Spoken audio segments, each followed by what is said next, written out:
ఏమిటి తల బీసి పిలుపు?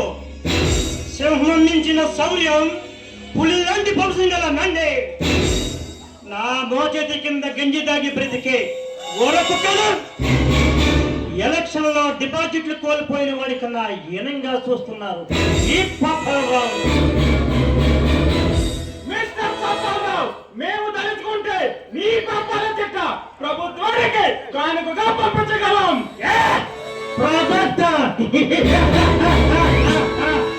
ఎలాంటి ప్రభుత్వాలు అన్ని కలిసి వచ్చిన ఈ పాపాలని ఏమీ చెయ్యలేవు. నా నీడ కనపడితేనే ఆ మరదలో ఉండే ప్రభుత్వం నేను హత్య చేశానని సాక్ష్యాలు దొరికితే నన్ను పట్టుకునేది, నాకు ఉరి శిక్ష వేసేది.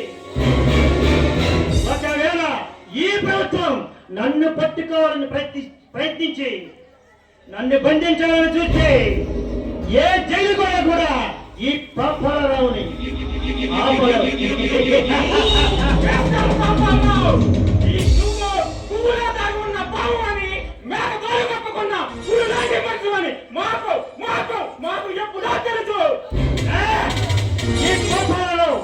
అతి భయంకరుడు యమకింకరుడు తెలిసి కూడా ఎక్కడి నుంచి వచ్చిందిరా నీకు తమ్ము?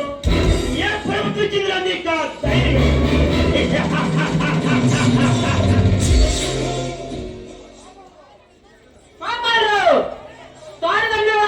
తలదల్లేవాడు ఉంటాయని మర్చిపోకు. గడిచిన 4 సంవత్సరాలు నువ్వు చేసిన హత్యలను నీకు తెలియకుండా మేము ఫోటోలు తీశాము. అంతుకులుగా నిరూపించే సాక్ష్యాలు.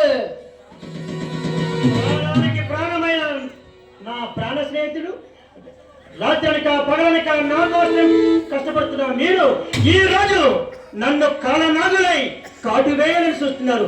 ఇంతకు మీకు చేసిన రోహమేమిటిరా? మీకోసం దినగంధం 100 ఏళ్ళు ఇస్తావు బ్రతికే మమ్మల్ని మోసం చేయాలని చూస్తున్నావు. ఏమిటి? ఏమన్నా? మిమ్మల్ని నా ఆప్తులుగా చూసుకుని నేను మోసం చేస్తానా? ఆ శైలి భూపాలతో చేతులు కలిపి మమ్మల్ని దూరంగా ఉంచాలని చూస్తున్నావు.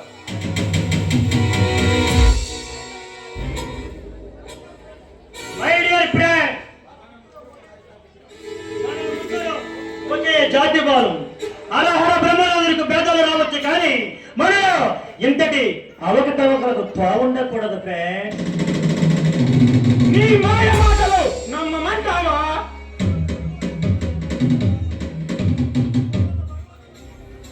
మిమ్మల్ని ఆ భగవంతుడు ఎందుకు పుట్టించాడురా? మీకు ఆలోచనే కానీ ఆలోచన శక్తి ఏమీ లేదు. మరి ఆ శైలి భూపాలతో స్నేహం స్నేహంగానే ఉండాలి. మన అవసరం తీరిన తర్వాత